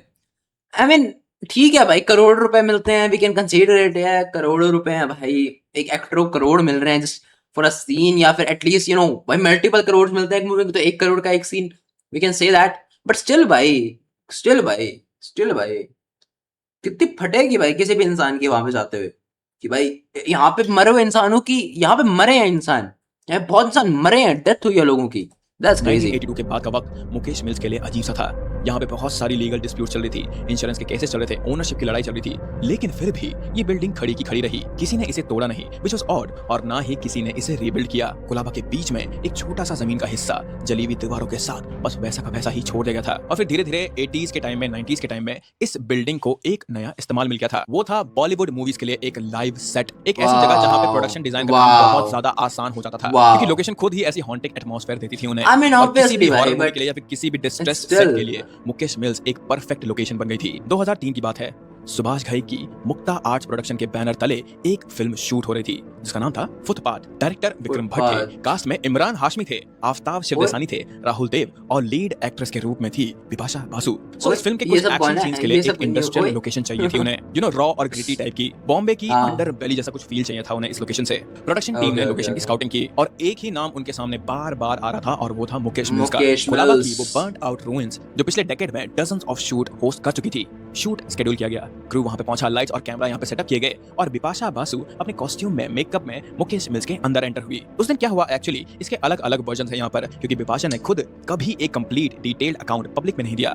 जो हमें पता है वो टुकड़ों में आया है, इंटरव्यूज में, कोस्टर्स की बातों में और क्रू मेंबर्स के लीक्ड अकाउंट्स में, लेकिन एसेंस सब वर्जन में सेम ही है। बिपाशा ने मिल के अंदर एक सीन शूट करा और उस सीन के दौरान या उसके तुरंत बाद उनके साथ कुछ ऐसा हुआ जिसने उन्हें मैंने ये तो शायद बहुत सुना है, ये तो शायद आएंगे बाहर इसकी इंस्टाग्राम पे रील्स, मैंने शायद सुनी है, मैंने शायद, आई डोंट इवन रिमेम्बर ढंग से, probably जब कर दिया था। कुछ इतना डिस्टर्बिंग हुआ उनके साथ कि उन्होंने सेट सीधा का सीधा छोड़ दिया था। क्रू के सामने बिना एक्सप्लेनेशन दिए बिपाशा सीधे वहां से भाग गई थी। वो सीधा अपने वार्डरोब वैन में गई, अपना मेकअप हटाया उन्होंने, अपने कपड़े बदले और मिल के कंपाउंड से वो बाहर निकल गई थी बहुत ज्यादा जल्दी में। बाद में जब उनसे इस इंसिडेंट के बारे में इंटरव्यू में पूछा गया था तो उन्होंने केयरफुली वर्डेड आंसर दिया। उन्होंने कहा, I had a very spooky experience there and I don't want to talk about it, क्या हुआ बताओ तो सही फिर। Back to that place, not for any film, not for any. देखो वही तो चीज, आप कुछ भी करो भाई, एनर्जी तो फील होती है भाई। अगर एक दिमाग में डर भी तो बैठ जाता है कि भाई यहाँ पे मरे हैं, भाई यहाँ पे लोग लेजिट डेथ हुई है लोगों की, तो वो तो अलग सा ही लगता है कि भाई यहाँ पे मरा है कोई, तो चेक हो ना हो, फिर भी भाई एक साइकोलॉजिकल हॉरर तो है, मतलब काइंड ऑफ शिट, इम्पैक्ट तो पड़ता है थोड़ा सा। ये स्टेटमेंट एक सक्सेसफुल बॉलीवुड एक्ट्रेस से, जो जर्नली उस टाइम पे काफी ज्यादा प्रोफेशनल वर्क कर रही थी, जो सेट से कभी वॉकआउट नहीं करती थी, उनसे आना बहुत ही ज्यादा अनयूजुअल था। और इंटरेस्टिंग बात यहाँ पे तुम लोग सुनो, सुभाष घाई की टीम ने इस मैटर को कभी पब्लिकली उछलने ही नहीं दिया। इस मैटर के बारे में उन्होंने कभी पब्लिकली बात की नहीं। यूजुअली अगर लीड एक्ट्रेस सेट छोड़ के चले जाती है तो प्रोडक्शन के लिए ये एक मेजर इशू होता है, शेड्यूल्स ब्रेक हो जाते हैं यहाँ पे काफी ज्यादा, और फाइनेंशियल लॉस भी होते हैं। इसका पूरा का पूरा इल्जाम उस एक्ट्रेस पे या फिर उस एक्टर पे आ जाता है। लेकिन इस केस में प्रोडक्शन ने क्वाइटली लोकेशन चेंज की, फुटपाथ के रिमेनिंग सीन्स किसी और जगह पे शूट हुए, और कोई भी कंप्लेन यहाँ पे किसी ने नहीं की। जैसे कि पूरी टीम को पता था कि जिस चीज के बारे में वो बात नहीं करना चाहते हैं, अगर उसकी बात इंसिडेंट के बाद एक और कहानी सर्कुलेट होने लगी थी यहाँ पे, एक कहानी जो बिपाशा ने शायद नहीं बताई, लेकिन सेट पर मौजूद लोग बताते रहे सालों तक। कहते हैं शूट के दौरान एक एक्सीडेंट हुआ था वहां पर। सेट पर एक पंडित थे जो किसी रिचुअल सीन के लिए यहाँ पे हायर किए गए थे, और शूट के कुछ टाइम बाद उन पंडित की तबीयत बिगड़ने लगी थी। कुछ काम के मुताबिक वो फेंट हो गए थे, और फिर उन्हें हॉस्पिटल ले जाया गया। और एक वर्जन में जो मोस्ट एक्सट्रीम है, बाय द वे, जो वेरीफाई भी नहीं हुआ है, वो पंडित सर्वाइव नहीं कर पाए। ये क्लेम कि पंडित जी सर्वाइव नहीं कर पाए, ये एक रिपोर्टेड क्लेम है, so it's not in any police records. Mukta arts ने भी इसे कभी कंफर्म नहीं किया था, लेकिन बॉलीवुड के ट्रेड सर्कल्स में ये कहानी हमेशा फैलती गई, और बिपाशा ने खुद कभी इस इंसिडेंट पर ना तो कमेंट करा, ना ही इसे उन्होंने कभी डिनाई करा। जो भी हुआ, फुटपाथ के आसपास एक काले साये जैसा बन गया था, और मुकेश मिल्स की रेपुटेशन, जो पहले भी पैरानॉर्मल सर्कल्स तक सीमित थी, अब मेन स्ट्रीम बॉलीवुड गॉसिप पर पहुंच गई थी। इस वक्त तक 2003 में मुकेश मिल्स एक लोकल हॉरर स्टोरी बन गया था, जिसके बारे में बॉम्बे के लोग जानते थे, फिल्म इंडस्ट्री भी जानती थी, पैरानॉर्मल एंथुसियास्ट के छोटे ग्रुप्स जानते थे, लेकिन ये एक पैन इंडिया फिनोमेनन अभी तक नहीं बना था। वो बनना शुरू हुआ जब एक आदमी ने इस जगह को मैप पर डाला, और उनका नाम था गौरव तिवारी। नाउ गौरव तिवारी के बारे में मैं बहुत ज्यादा डिटेल में बात नहीं करूंगा, क्योंकि उनके ऊपर मैंने ऑलरेडी एक डिटेल्ड डॉक्यूमेंट्री बना रखी है अपने एसआरपी चैनल पर, जिसे तुम लोग यहां पे जाकर देख सकते हो। बाय द वे, मैंने इसका नीचे लिंक दे रखा होगा पिन कमेंट में। लेकिन फिर भी गौरव तिवारी जी की कितने ज्यादा इंपॉर्टेंट है मुकेश मिल्स के लिए, तो मैं उनका एक छोटा सा ओवरव्यू दे देता हूं यहां पर। गौरव तिवारी का जन्म हुआ था 3 सितंबर 1984 को उत्तर प्रदेश में। वो एक नॉर्मल मिडिल क्लास फैमिली में ग्रो हुए थे। स्कूलिंग उन्होंने दिल्ली में करी थी, और उनकी लाइफ का एक टर्निंग पॉइंट था जो बहुत अनयूजुअल था। कॉलेज के दौरान गौरव यूनाइटेड स्टेट्स गए थे एविएशन ट्रेनिंग के लिए। वो कमर्शियल पायलट बनना चाहते थे। उन्होंने यूएस में फ्लाइट स्कूल अटेंड किया था, और वहां पर अपने फ्लोरिडा में रहने के दौरान उन्होंने कुछ एक्सपीरियंस किया जो उनके लाइफ के लिए हमेशा एक चेंजिंग पाथ में कन्वर्ट हो गया। इनके घर पे कुछ हो गया था, कुछ घर पे हुआ था इनके फ्लोरिडा के एक अपार्टमेंट में। उनके साथ कुछ पैरानॉर्मल इंसिडेंट्स हुए थे। पहले उन्होंने इन्हें इग्नोर करा, सोचते थे कि ये उनकी इमेजिनेशन है या फिर जेट लैग है, ये उनके लिए स्ट्रेस है उनके लिए, लेकिन इंसिडेंट्स कंटिन्यू होते गए। गौरव ने लोकल पैरानॉर्मल इन्वेस्टिगेशन ग्रुप से कांटेक्ट किया, यहीं से उनका इंटरेस्ट शुरू हुआ इन सारी चीजों में। अगेन पूरी डिटेल के लिए आप मेरी ये वाली डॉक्यूमेंट्री देख सकते हैं एसआरपी चैनल पर। और जब वो इंडिया वापस आए 2009 में, तो उन्होंने फैसला किया कि इंडिया को एक proper professional paranormal investigation organisation चाहिए, जो सीरियस हो, जो एविडेंस बेस्ड हो, जो एंटरटेनमेंट के लिए नहीं बल्कि रिसर्च के लिए हो। और फिर उन्होंने एक ऑर्गेनाइजेशन बनाई जिसका नाम था GRIP, GRIP, ghost research and investigators of India, which was Delhi based. Now Gaurav बाकी पैरानॉर्मल इन्वेस्टिगेटर्स की तरह चिल्लाते नहीं थे, वो किसी भी चीज को बहुत ज्यादा एग्जैजरेट नहीं करते थे, वो ड्रामेटिक म्यूजिक के साथ बैकग्राउंड में कोई घोस्ट बनाने के लिए ऐसे उतावले नहीं होते थे। वो बस एसआर पे राइट नाउ इतना भाई म्यूजिक तो बढ़िया चुराया भाई, चुराया लगाया है। वेरी गुड म्यूजिक एसआर पे भाई, a good music choice, very very good background music. Data present करते थे और अपनी ऑडियंस को डिसाइड करने देते थे कि क्या यहाँ पे सच में कोई घोस्ट है या नहीं। इंडिया में एक पूरी जनरेशन ने पैरानॉर्मल रिसर्च को गौरव की आंखों से देखा था, और उनके लिए गौरव तिवारी एक ट्रस्ट का नाम था। और 2012 के आसपास गौरव ने मुकेश मिल्स भी विजिट करना शुरू कर दिया था। ये उनकी पहली विजिट नहीं थी शायद, उन्होंने मल्टीपल ट्रिप्स किए थे यहाँ पे मिल्स के अंदर अपने क्रिप टीम के साथ। कुछ विजिट्स पब्लिकली डॉक्यूमेंटेड थे जैसे कि टीवी शोज के लिए, और कुछ प्राइवेट थे अपने रिसर्च के लिए। गौरव के मुकेश मिल्स एक्सपीरियंस से जो पब्लिकली अवेलेबल है बाय द वे, उनमें से कुछ में हाइलाइट्स हैं। पहली बात, EVP रिकॉर्डिंग्स। गौरव और उनकी टीम ने मिल्स के अलग अलग सेक्शंस में डिजिटल रिकॉर्डर्स प्लेस किए हुए थे, और बाद में जब रिकॉर्डिंग्स को एनालाइज किया तो उन्हें मल्टीपल वॉइसेस मिली थी यहाँ पर, जो कि ज्यादातर अनक्लियर थी और कुछ बेयरली ऑडिबल थी, लेकिन कुछ surprising. Is like signals catch करने वाली मशीन है या फिर क्या है? Like I have seen this in lot of Gaurav Tiwari videos, so इसका लाइक क्या सीन है? What's up with this device? What's up with this device? Like how it catch, you know, signals catch कैच करता है ये? हाउ, लाइक कुछ antenna वेंटीना है क्या है? Like how it is even designed to catch these signals? Again curious, just curious. Why to watch the video, you know, when you are not even curious? ऐसी वीडियोस देखने का तो मजा आता है, you know, जब कुछ नया जानने को या फिर क्यूरियोसिटी हो कुछ। That shit, type shit. बहुत ज्यादा क्लियर थी। एक रिकॉर्डिंग में जो ग्रिप ने पब्लिक किया था, एक फीमेल वॉइस सुनाई देती है और वो हिंदी में कुछ कहती है, मुझे मत छोड़ो, मुझे मत छोड़ो। वो रिकॉर्डिंग आज भी ग्रिप के आर्काइव में है। आज भी अगर आप उसे सुने तो आवाज वही है। कैसे the group archival recording, we're gonna search this, we're gonna search this archival footage चाहिए ना।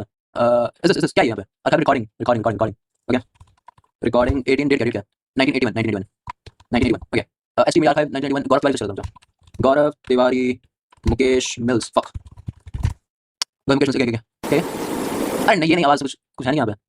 इसमें जो इन्वेस्टिगेशन रिकॉर्डिंग है क्या You're not recording. I thought यहाँ से बात भी वही औरत, वही डरावनी लाइन आज भी तुम लोग सुन सकते हो। गौरव ने खुद इस रिकॉर्डिंग कैसे सुनना मेरे को। ये उन रिकॉर्डिंग में से एक है जिनकी नेचुरल एक्सप्लेनेशन हमें आज तक नहीं मिली। कोई क्रू मेंबर वहां नहीं था उस वक्त, कोई रेडियो इंटरफेरेंस नहीं थी वहां उन्हें, और ये वॉइस इतनी ज्यादा क्लियर है कि इस पे यकीन कर पाना मुश्किल था। दूसरी बात थी K2 meter readings. K2 meters electromagnetic field detect करते हैं। अबैंडन्ड बिल्डिंग्स में नॉर्मल रीडिंग्स लो होती हैं क्योंकि इलेक्ट्रिकल इक्विपमेंट्स वहां नहीं होते, लेकिन मुकेश मिल्स में गौरव की टीम ने अनयूजुअली हाई स्पाइक्स रिकॉर्ड किए थे, खासकर कलर डाइंग सेक्शन में, जहां से how it can like वो तो वो है ना electric fields, that's how it can directly means कि वहाँ पे ghost है।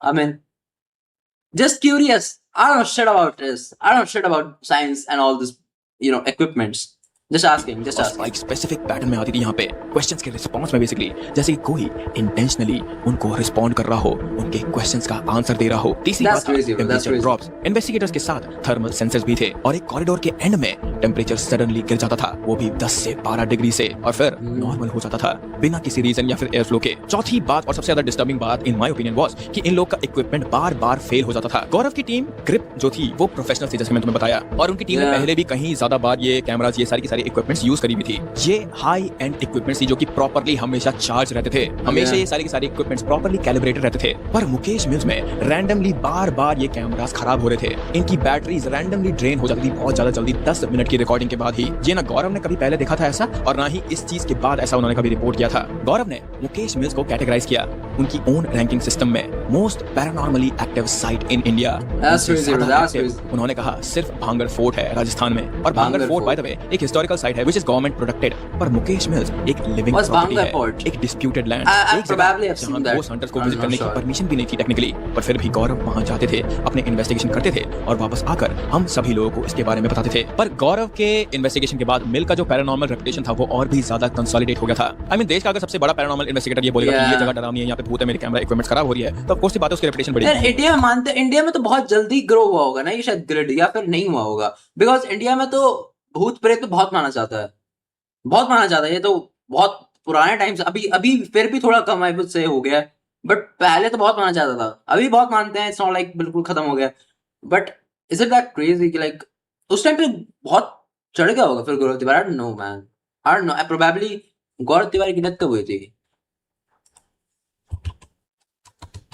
गौरव तिवारी डेथ कब हुई थी? सुसाइड से 2016 में। ओके आई वाज लाइक, लेकिन लेकिन गौरव के क्लेम के बाद एक बहुत ज्यादा अच्छी चीज हुई थी, इस जगह के ऊपर टीवी डॉक्यूमेंट्रीज बनी थी, इस पर यूट्यूब वीडियोस बनी थी। पैरानॉर्मल एंथुसियास्ट ग्रुप्स यहाँ पे बहुत ज्यादा तादाद में जाया करते थे, ज्यादातर लोग यहाँ पे अनऑथराइज्ड ही जाते थे, तादाद जाना बहुत ज्यादा बढ़िया था। और फिर धीरे धीरे करके दूसरे एक्टर्स और क्रू मेंबर ने भी अपने जो एक्सपीरियंस थे ये मुकेश मिल्स के साथ वो शेयर करना शुरू कर दिया था। काम्या पंजाबी जो टीवी एक्ट्रेस थी, शक्ति और कलर्स के शोज में एक्टिव थी, वो उन्होंने 2015 के आसपास एक शूट किया था मुकेश मिल्स में किसी हॉरर थीम शो के लिए, और उन्होंने इंटरव्यू में बताया कि शूट के दौरान उनके साथ कुछ हुआ था जो उन्हें परमानेंटली शेक कर गया था हमेशा के लिए। उन्होंने कहा, I broke down, I could not continue, I don't know what I saw, but it wasn't okay।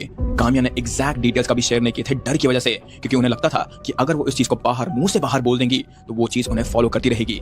लेकिन उन्होंने पब्लिक फोरम में ये एक्सेप्ट किया कि उन्होंने इस इंसिडेंट के बाद काउंसलिंग ली थी। एक और कहानी एक चाइल्ड एक्टर की थी, नाम पब्लिक में नहीं आया था उसका क्योंकि बच्चा था वो छोटा सा, और फैमिली ने प्राइवेसी के लिए रिक्वेस्ट करी थी। लेकिन 2014 के एक शूट के दौरान एक म्यूजिक वीडियो के लिए एक 10 साल के बच्चे को मुकेश मिल्स में शूट करवाया जा रहा था। एक सीन में उसे फ्लोर पर भाई ये तो माँ बाप पागल हैं भाई, फिर अगर ऐसी जगह पे 10 साल के बच्चे को भेज रहे हो शूट के लिए, even if it's a lot of money, but still you're sending your kid to a fucking paranormal place, man.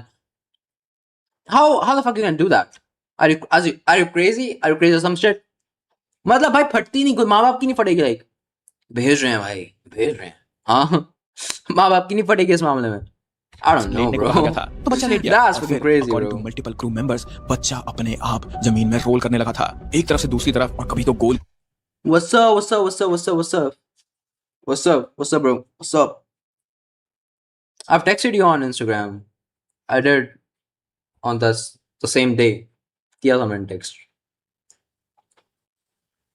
गोल बिना कोई एक्शन टेक के। कैमरा चालू था so it was recorded thankfully, तरफ से दूसरी तरफ, और कभी तो गोल गोल बिना कोई एक्शन टेक के। कैमरा चालू था so it was recorded thankfully, but director यहाँ पे बहुत ज्यादा कंफ्यूज थे। बच्चे की माँ जो कि सेट पर ही थी उस टाइम पर, she knew that something was up, क्योंकि उनका बच्चा नॉर्मल तरीके से उन्हें नहीं देख रहा था, तो इसीलिए वो डर गई और वो बहुत जोर से चिल्लाई, और फिर जाकर इस बच्चे को उठाया गया। जैसे ही उस बच्चे को उठाया गया वो बच्चा रोने लगा और उसने कहा मैं खुद रोल कर रहा था, मुझे नहीं पता कि ये सब कैसे हो रहा है। शूट इसके बाद That's a very sad thing. You should not send your fucking 10 years old kid to the fucking paranormal place just for some money or shoot.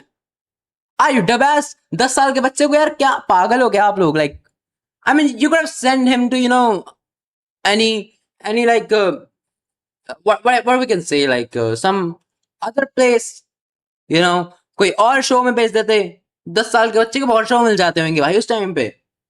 But you have to send that to a fucking paranormal place. Are you dumbass? Paediatrician के पास ले जाया गया। Doctor ने reports में कुछ भी यहाँ That's पर medical failure crazy नहीं भाई। था। फैमिली ने बाद में एक हिंदी न्यूज़पेपर के साथ शॉर्ट इंटरव्यू में बताया, फैमिली ने बाद में एक हिंदी न्यूज़पेपर के साथ Yeah, it's short interview diabolical. में ये बात बताई थी, लेकिन उन्होंने बच्चे का नाम या म्यूजिक वीडियो का नाम रिवील नहीं किया, probably because of clauses। और ये एक कहानी रितेश देशमुख और वरुण धवन की भी है। ये ज्यादा ड्रामेटिक तो नहीं है, लेकिन इट्स समथिंग। ये डिसिप्लिन की कहानी है, टू बी ऑनेस्ट। दोनों एक्टर्स ने अलग अलग इंटरव्यूज में बताया है कि वो मुकेश मिल्स में शूट करते हैं। ये रितेश देशमुख और वरुण धवन का क्या वो है, क्या मिलाप हुआ था? ये वो बने हैं क्या? हाँ, ये दोनों ही लग रहे हैं मेरे को तो। रूल फॉलो जरूर करते हैं। सूरज ढलने से पहले शूट रैप अप कर दो। कोई रात का सीन यहाँ पे शूट नहीं होता है, और अगर रात का सीन होने चाहिए भी तो आर्टिफिशियल नाइट इफेक्ट क्रिएट किया जाएगा यहाँ पे, लेकिन एक्चुअल रात में यहाँ पे कोई शूटिंग नहीं होगी। अब तो इससे बढ़िया माइल, अरे तुम्हारे पास इतना पैसा होता है भाई, ये सारे एक ऑर्गेनाइजेशन बनाओ, एक माइल्स वैसा खड़ा कर लो भाई, सिमिलर सा। Why the fuck do you have to put everyone in the risk? It's not only कि एक्टर्स रिस्क में है या फिर कोई और, वहां भाई शूट कर रहे हैं इतने लोग रिस्क में, वो हैं, फिर सारे सेटअप वाले रिस्क में हैं, फिर लाइक डायरेक्टर भी तो कुछ ना कुछ तो वो रोल प्ले करेगा ही ना वहां पे जाके। आई don't no fuck about movie production, but probably होगा यार ऐसा कुछ तो। यहाँ पे कहा था कि लोग कहते हैं कि वहाँ रात को कुछ होता है, मैंने पर्सनली ये कभी नहीं देखा और ना ही मैं इसे कभी देखना चाहता हूँ, तो मेरी टीम को मैं कहता हूँ कि दिन में काम खत्म करो। रितेश ने भी सिमिलर स्टेटमेंट दिया था यहाँ पे, रिस्पेक्ट द प्लेस। हम अंदर जाके उनका स्पेस डिस्टर्ब नहीं करते, हम अपना काम खत्म करते हैं और वहां से चले जाते हैं। ये सुपरस्टिशन है, ये कॉशन है, या फिर ये एक एक्सपीरियंस है, ये तो एक्टर्स ही जाने, और शायद वो इस बारे में आगे बात भी ना करना चाहते हो, क्योंकि अगेन नेगेटिव एनर्जी गाइस, तुम्हें भी नहीं पता कि तुम कहां से कब क्लेम कर लो। लेकिन अब हम वापस आ जाते हैं उन दो सवालों पर जो गौरव तिवारी की कहानी का सेंट्रल पॉइंट है। पहला सवाल ये कि गौरव तिवारी की मौत आखिर कैसे हुई थी, और दूसरा सवाल क्या उनकी मौत का मुकेश मिल से कुछ कनेक्शन था या नहीं। I don't think so. I don't think so. कि वो ज्यादा फैक्चुअल बेस्ड है, और दूसरा I mean, सवाल probably हो भी speculation सकता है। लेकिन एक ऐसा स्पेकुलेशन जो इंडिया के पैरानॉर्मल कम्युनिटी में आज तक जिंदा है। सो गौरव I want to watch something about Gaurav Tiwari. Okay. अभी ये जो कि मेडिकल एग्जामिनर्स ने बताया था वो था एस्फिक्सिएशन, जो कि है दम घुटने की वजह से उनकी मौत हो गई थी। आई मीन ये ऑफिशियल रिकॉर्ड है इनका, लेकिन ऑफिशियल रिकॉर्ड और असली कहानी क्या हो सकती थी ये कभी भी सेम नहीं होते हैं। गौरव की फैमिली ने इस वर्डिक्ट को इमीडिएटली रिजेक्ट कर दिया था। गौरव की वाइफ रिद्धि तिवारी ने, उन्होंने कई इंटरव्यूज और सोशल मीडिया पोस्ट में क्लियरली कहा है कि गौरव कभी भी अपनी जान नहीं ले सकते, उनकी लाइफ में प्रॉब्लम्स थी ही नहीं। यार वही बात है, अगर कोई आदमी इतना पैरानॉर्मल चीजों के साथ कंफर्टेबल है, he is doing all of that, he is not that weak कि वो खुद की जान ले ले। It's crazy. But you know, yeah, man, we don't know. I don't want to talk shit about anything else. Probably मेरे सामने अच्छे बढ़ जाए भाई सब आगे। मेरी ऐसे ना करते। I'm not good. खुश थी, उनकी एक यंग डॉटर I'm good. बहुत ज्यादा प्यार करते थे, और गौरव ने पिछले कुछ हफ्तों में अलग-अलग स्टेटमेंट्स भी दिए थे जो रिद्धि के मुताबिक ऐसी किसी भी तरफ वार्निंग नहीं देते थे। गौरव ने अपने क्लोज फ्रेंड्स और फैमिली को अपनी डेथ से कुछ हफ्तों पहले कुछ बातें बताई थी। उन्होंने ये बताया था कि उन्हें लगता है कि उनके कोई पीछे आया है, कुछ जो उनकी इन्वेस्टिगेशन के दौरान उनसे अटैच हो गया था। उन्होंने स्पेसिफिकली नाम तो नहीं लिया था यहाँ पे किसी का, लेकिन उन्होंने कहा था कि वो प्रोटेक्टिव रिचुअल्स परफॉर्म कर रहे हैं, इस चीज को हटाने के लिए पूजा कर रहे हैं, काउंटर मेजर्स ले रहे थे वो यहाँ पर। और मुकेश मिल्स रिद्धि और गौरव के कॉलीग्स के अकॉर्डिंग उनकी लास्ट मेजर इन्वेस्टिगेशन थी। अगर मैं यहाँ पे स्पेसिफाई करना चाहता हूँ, उनकी लास्ट मेजर इन्वेस्टिगेशन थी, लास्ट इन्वेस्टिगेशन नहीं। क्या गौरव की मौत मुकेश मिल्स से कनेक्टेड है? वेल ऑफिशियल अगर हम रिकॉर्ड्स की माने तो this is clearly not a thing, लेकिन उनकी फैमिली और जो पैरानॉर्मल इन्वेस्टिगेटर्स की कम्युनिटी है वो कहते हैं हाँ कुछ तो उनके पीछे ऐसा फॉलो हुआ था, कुछ ऐसा था। यार यू नो इतने केसेस जब गौरव तिवारी जी ने इन्वेस्टिगेट किया है, इतना कुछ उन्होंने किया, so you can not even justify any one case कि इसकी वजह से हुआ या फिर इसकी वजह से नहीं हुआ। You never know You never know. You never know. तक प्रॉपर आंसर किसी के पास भी नहीं है, लेकिन Yeah, इसे मैंने अपनी exactly. इस डॉक्यूमेंट्री वीडियो में अगेन आंसर करा है टू माय बेस्ट एबिलिटी। लेकिन जो कंफर्म है I'll watch it, वो I'll ये watch it, I'll है, watch it, काफी I'll के I'll watch it, बाद I'll ने watch it. मुकेश मिल्स का कोई फॉलो अप इन्वेस्टिगेशन कंडक्ट नहीं किया था। जो अपकमिंग शोज थे वो कैंसिल हो गए थे। जो I'll रिकॉर्डिंग्स उन्होंने कलेक्ट watch करी थी, it, जो अभी तक पब्लिक नहीं करी गई है, वो ग्रिप ने लॉक्ड कर दी अपने आर्काइव्स में। और एक छोटी सी डिटेल जो पब्लिक डोमेन में कहीं कहीं सर्कुलेट होती रहती है क्लिप्स कि गौरव की डेथ के कुछ हफ्तों बाद Oh my रिद्धि ने एक God. इंटरव्यू में कहा था कि वो my पर्सनली God, अपने oh my doctor God, oh my को God. मुकेश मिल्स का नाम सुनने भी मेरा- नहीं मेरा दिया। और उसके वाह, बाद वाह, मुकेश मिल्स की वाह, पैरानॉर्मल वाह, रेपुटेशन वाह, अपने पीक पर पहुंच गई वाह. थी। जो आदमी इस जगह को एक्सप्लेन करने आया था, दोस्त कि scientifically give me a second. मेरा लाइट मर गई।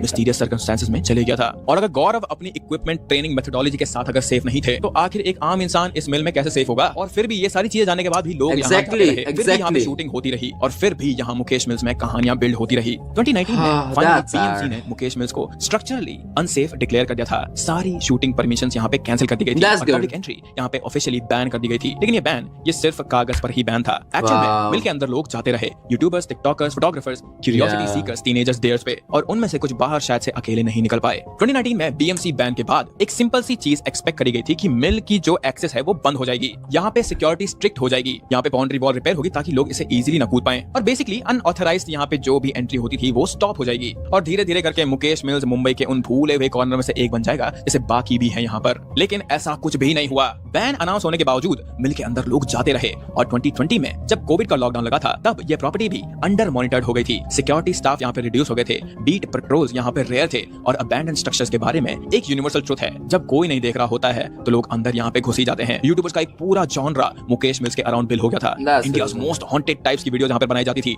24 आवर्स इन मुकेश मिल्स यहाँ पे चैलेंज किए Oh, जाते थे। bro. Ghost hunting at Bombay scariest location. This is bullshit. This is fucking bullshit. This is dumb ass decisions.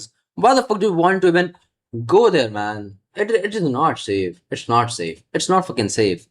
It's not fucking safe. They were getting lakhs of views, they were getting crores of views. Her video के Obviously. साथ एक नया creator, एक नया angle, एक नया thumbnail, But that- इसमें red circle और शॉक्ड फेस होता था। You guys must have seen The these kind of best. videos, right? Now let me be clear about one thing over here कि ये ज्यादातर वीडियोस ऑफ कोर्स ये बातें scripted ही होती थी। यहाँ पे काफी सारे स्क्रिप्टेड रिएक्शंस होते थे, काफी ज्यादा प्री प्लान्ड जंप स्केयर्स होते थे। लेकिन कुछ वीडियोस में ऐसी चीजें रिकॉर्ड हो जाती थी जो कि क्रिएटर्स खुद भी एक्सप्लेन नहीं कर पाते थे। एक मुंबई बेस्ड यूट्यूबर ने 2021 में एक लाइव स्ट्रीम किया था मुकेश मिल के अंदर से सोलो, वो भी रात को अनऑथराइज्ड एंट्री के साथ। उसकी लाइव स्ट्रीम लगभग 40 मिनट्स तक नॉर्मल चली थी। क्रिएटर अंदर घूम रहा था, कमेंटरी कर रहा था, कुछ स्पॉट्स पर वो GoPro भी पॉइंट कर रहा था, और फिर मिनट 42 के आसपास उसका कैमरा अचानक से ग्लिच होने लगा। उसे कैमरे के सामने से अचानक से कुछ चिल्लाने की आवाज आई। ये देखकर उस क्रिएटर की आवाज चेंज हो गई, उसकी ब्रीथिंग बहुत ज्यादा फास्ट हो गई थी, और वो बोला यहाँ कुछ है, मुझे किसी ने टच किया। लाइव स्ट्रीम अब्रप्टली एंड हो गई थी ये चीज बोलने के बाद, और स्क्रीन Oh, ब्लैक हो bro. गई थी। वो क्रिएटर सुर्खियों में आ गया था अगले दिन, लेकिन वो फिर भी सेफ था, फिजिकली अनहर्ट। लेकिन उसने सारी की सारी फुटेज डिलीट कर दी थी, अपना चैनल तक उसने डीएक्टिवेट कर दिया था, और That's जब वो वापस crazy. आया तो सिर्फ एक स्टेटमेंट दिया उसने, मुझे वहां जो भी हुआ मैं उसके बारे में बात नहीं करना चाहता, लेकिन कोई मुकेश मिल्स प्लीज मत जाना कभी नहीं। उसने अपना एक नया चैनल बनाया जिसमें वो आज तक एक्टिव है, लेकिन उसने दोबारा कभी भी What's the name? What's the name? What's the name? What's the name? What's the name? में एक और इंसिडेंट हुआ था। एक टिकटॉकर क्रिएटर, नाम अगेन पब्लिकली डोमेन में नहीं है फॉर प्राइवेसी रीजन, वो Okay. मुकेश मिल्स में डे टाइम में शूट करने गया था, दिन के टाइम में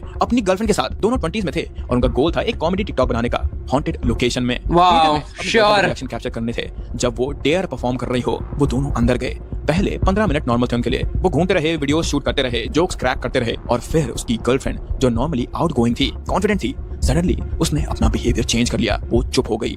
फिर वो कह रही थी कि उसे अब जल्दी से वापस जाना है। फिर वो जमीन पर बैठ गई और वहां से हिलने से उसने साफ मना कर दिया था। इस टिकटॉक क्रिएटर नहीं, इस शॉर्ट्स क्रिएटर ने इस चीज को पहले एक मजाक समझा, और इसीलिए उसने अपना कैमरा ऑन रखा, ये सोचकर कि शायद से ये भी एक बिट है। लेकिन जब 10 मिनट गुजर गए थे और उसकी गर्लफ्रेंड हिलने का नाम नहीं ले रही थी जमीन से, तब जाकर उसने कैमरा बंद करा, और उसने फिर अपनी गर्लफ्रेंड को फिजिकली उठाने की कोशिश करी। लेकिन उसकी गर्लफ्रेंड फिर भी रेजिस्ट करती रही उससे, और लगभग आधे घंटे तक वही सिचुएशन रही थी यहाँ पर। फिर सडनली उसकी गर्लफ्रेंड अपने आप उठी यहाँ पर, और उसने सबसे पहली चीज पूछी, हम लोग आखिर कहाँ पर हैं? क्रिएटर ने उसे बताया कि हम लोग एक मिल के अंदर हैं, और ये चीज सुनकर उसकी गर्लफ्रेंड काफी ज्यादा कंफ्यूज हो गई थी। उसे याद नहीं था अंदर आना, वहां अंदर रिकॉर्ड करना और अपना जमीन पर गिरना। उसकी मेमोरी सिर्फ वहां तक थी कि वो लोग मिल के बाहर गेट पे खड़े थे। वो लोग बाहर आए, उसकी गर्लफ्रेंड को एक डॉक्टर के पास ले गए। डॉक्टर ने उस लड़की के ऊपर न्यूरोलॉजिकल स्कैन भी किया, लेकिन दोबारा से कुछ भी नहीं पाया डॉक्टर्स ने। साइकियाट्रिक कंसल्ट रिकमेंड किया गया था इसे।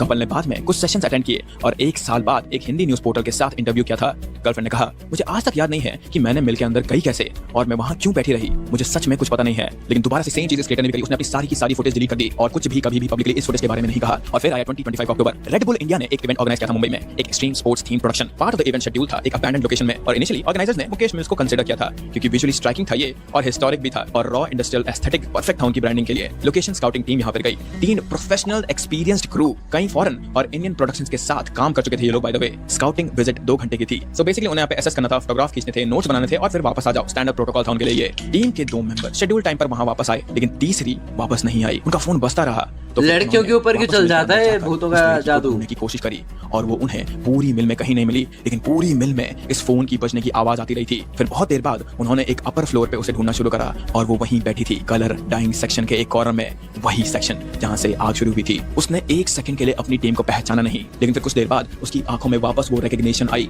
और फिर उसने अपनी टीम से कहा कि sorry I must have zoned out over here. शायद से मैं डिस्ट्रैक्ट हो गई थी। ऐसा क्या जोन आउट हो गया? तो वो जमीन बैठ के क्या कर रही थी? उसकी टीम के मुताबिक उसका बात करने का तरीका काफी अलग था, उसका पोस्चर डिफरेंट था। वो लड़की, वो औरत नहीं लग रही थी जो 3 घंटे पहले यहाँ अंदर आई थी स्काउटिंग के लिए। और जब वो लोग वापस गए थे अपने घरों में तब भी ऐसा लग रहा था उन्हें कि इस लड़की ने कुछ तो अंदर छोड़ दिया था, अपना एक पार्ट, अपना कुछ चीज जो वो लोग कभी वापस नहीं लेके आ सकते थे। रेड बुल ने जब ये चीज सुनी थी तो उन्होंने यहाँ पे लोकेशन चेंज कर दी थी, लोकेशन कहीं और पे रखी गई थी और मुकेश मिल्स को ऑफिशियली रिजेक्ट कर दिया गया था। और रीजन उन्होंने पब्लिक स्टेटमेंट में दिया था and I quote logistical concerns. Now let's come to 2026। Mukesh mills अभी भी खड़ी है कोलाबा में ही समुद्र के पास, उसके विंडोज अभी भी टूटे हुए हैं, उसकी छत स्टिल पार्शियली केव्ड है, उसकी वॉल्स अभी तक जली हुई है, रीडेवलपमेंट भी अभी स्टेल्ड है वहां पर, लीगल डिस्प्यूट्स अभी भी अनरिजॉल्व्ड है एंड ओनरशिप स्टिल कंटेस्टेड है और लोग हर महीने वहां जाते रहते हैं अनऑथराइज्ड एजेंसी के बैन के बावजूद भी। डिस्पाइट नोइंग दिस थिंग कि मिल कभी भी गिर सकते हैं, इट्स नॉट सेफ देयर। लेकिन अभी भी वो मेन सवाल जो मैंने वीडियो की शुरुआत में पूछा था कि क्या मुकेश मिल हॉन्टेड है, इसका सिंपल आंसर तो यही है कि वहां पे एक बहुत बड़ी ट्रेजेडी हुई थी, बहुत सारे लोग यहां पे मरे थे और उनकी आत्माएं वहां पे कैप्चर हो गई हैं। इसका क्लासिक पैरानॉर्मल स्टोरी जिसके ऊपर लोग बिलीव करते हैं। लेकिन इसका दूसरा आंसर है and I am very sorry to say this thing, नहीं, ये शायद से लोगों का इमेजिनेशन हो सकता है। एक बिल्डिंग जो बहुत ज्यादा बड़ी सी दिखती है, जो बहुत ज्यादा स्कैरी दिखती है, उसमें लोग ऐसी चीजें बिलीव करते हैं एंड कुछ लोग स्केप्टिक भी जाते हैं यहां पे, तो वो और भी ज्यादा बिलीव करते हैं। लेकिन इसका तीसरा जवाब भी है गाइस और ये जवाब मैं आप लोगों को सोचने के लिए दे रहा हूं। आप लोग मुझे बताओ कि तुम्हें क्या लगता है, क्या ये जगह सच में हॉन्टेड है या नहीं? पर you know